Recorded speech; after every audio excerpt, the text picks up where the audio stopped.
presencia ya en estas fiestas navideñas, pero estás allí en el cumplimiento del deber. Claro, siempre para mí es un placer tomar estas oportunidades para hablarle al pueblo de Venezuela, y yo creo que toda oportunidad de generar estas opiniones y aportar lo que se pueda siempre son vitales. Y nosotros como políticos tenemos esa responsabilidad con la gente. Bueno, vamos a hacer un repaso de lo que fue el año 2024, como hemos estado haciendo a lo largo de estos días con diferentes analistas, figuras políticas, actores de la actualidad venezolana, sobre los hechos más importantes desde la política, desde la economía. También vamos a hablar un poco de La Guaira en específico. Representas allí a esa zona, es una importante puerta económica para nuestro país. Claro. Por supuesto, también de lo que será la proyección para el año 2025, que será electoral. Estás allí laborando desde el Parlamento en nuestro país. Hablemos primero de lo que fue la previa a las elecciones presidenciales, por supuesto, esas elecciones como tal, y luego todas las actividades, eventos violentos o no violentos, también todo lo que se derivó de ese intercambio entre oficialismo y oposición luego de esos resultados del pasado 28 de julio. Claro. Bueno, en mi opinión, el año tiene un saldo deudor con el pueblo venezolano en muchos aspectos. Uno, antes del proceso electoral del 28 se vieron una serie de hechos y unas posiciones maximalistas. ¿Qué quiero decir con esto? En que dos bloques se enfrentaron y uno quería desaparecer al otro. Es una tendencia recurrente en estos, diría yo, 20 años, en que la política se busca acabar con el otro, pasarle por encima. Y al final, los que sufrimos ese conflicto permanente entre los extremos son el pueblo venezolano, todos nosotros los que estamos en medio.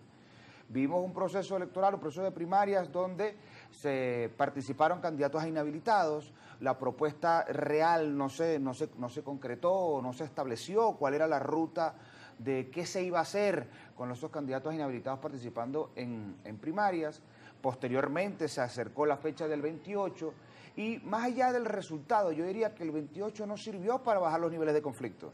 Yo diría que ese proceso electoral, más allá de la victoria de uno u otro, creo que no benefició a buscar una solución a los problemas más básicos de la gente. Algunos analistas hablaban de que, por ejemplo, en el ala opositora había una falla de origen con respecto a la participación de candidatos inhabilitados, entre otras características que tuvieron pues desde las primarias hasta lo que fue el día de las elecciones. Claro, es que hubo un problema en el núcleo. Mientras que otros analistas señalan que por parte de las autoridades electorales quizás no había claridad con respecto a algunas reglas del juego. Esto en voz de algunos analistas que hablaban de cuáles fueron las fallas de parte y parte para esas elecciones presidenciales.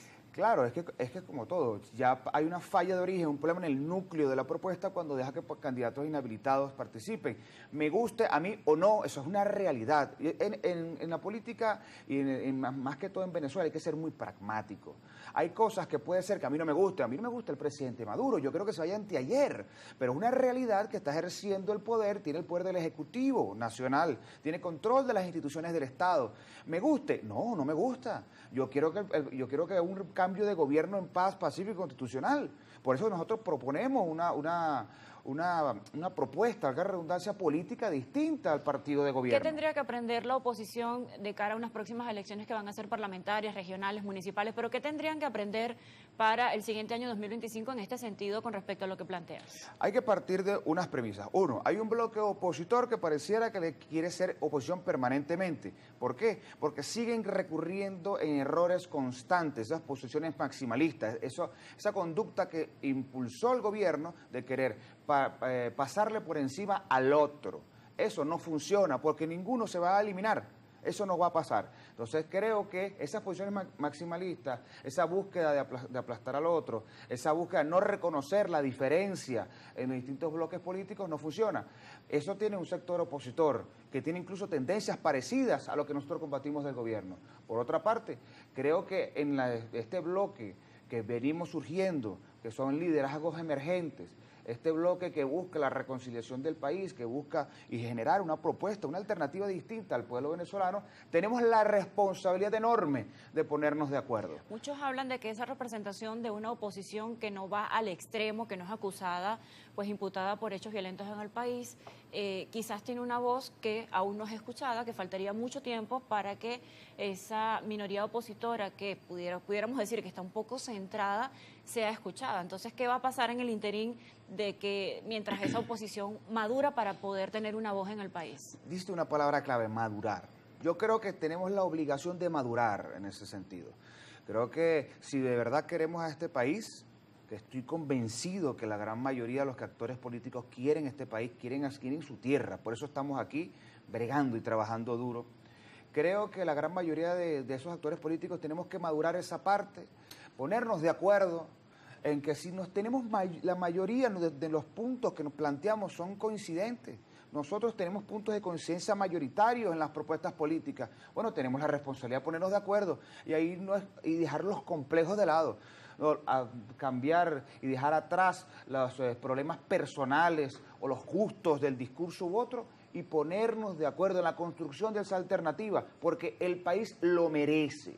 Este país ha estado demasiado tiempo discutiendo entre extremos y hemos visto que los procesos electorales, cuando se llevan a ese debate de acabar con el otro, lamentablemente no solucionan el problema. Por eso te lo decía, que en el proceso electoral del 28 no solucionó el problema. O sea, la crisis política, económica y social, los problemas básicos del salario y servicios básicos no se solucionaron, que es la búsqueda de esos procesos electorales. Hablas por un lado de ponerse de acuerdo, pero por otro lado líderes opositores llaman a actividades de calle, llaman a diferentes movilizaciones.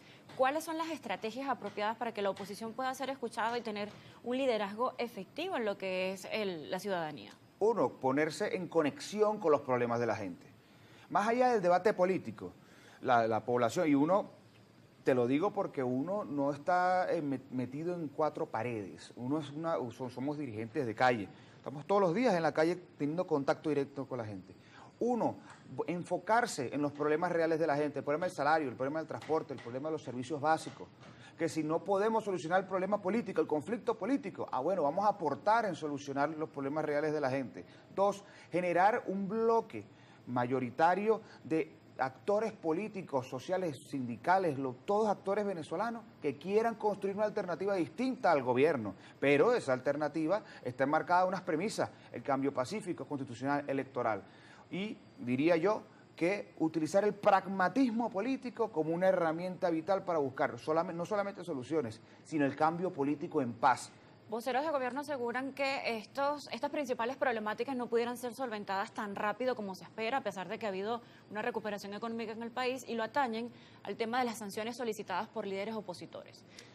Bueno, yo diría, yo estoy en contra de las sanciones generales, o sea, yo no puedo estar de acuerdo cuando se sanciona un país y eso, el fin de eso es buscar sacar al gobierno, pero yo tengo que evitar que insumos médicos, porque entendamos esto, el asunto de la sanción, el principal problema es que si yo limito los recursos de un país, todo el servicio público de salud, de agua, de insumo va a estar peor. ¿Y quién sufre eso? ¿Lo sufren los mandatarios? No, lo sufre la gente de a pie. Yo creo que el gobierno, tiene que sincerarse también, porque las excusas de que las sanciones son por el porqué de estamos mal, no. También hay muchos corruptos dentro de sus bases que tienen que ser revisados. Aparte, y yo diría, si el gobierno no puede solucionar el problema, bueno, que se haga a un lado, que permita que incluso si hay actores políticos dentro de su base que quieren cambiar la forma de hacer la política, que aquí abran paso. Yo creo que es importantísimo, uno, construir esa alternativa que mencionaba anteriormente, que enmarcada no solamente en la paz como herramienta principal y núcleo, sí, la no injerencia en los asuntos internos de nuestro país, hablamos de las sanciones, hablamos de presión política, y creo que el gobierno, si no se siente capacitado, que abra paso. Bien, conversando la mañana de hoy con el diputado de la Asamblea Nacional, Rubén Melián, momento de hacer una pausa en primera parte.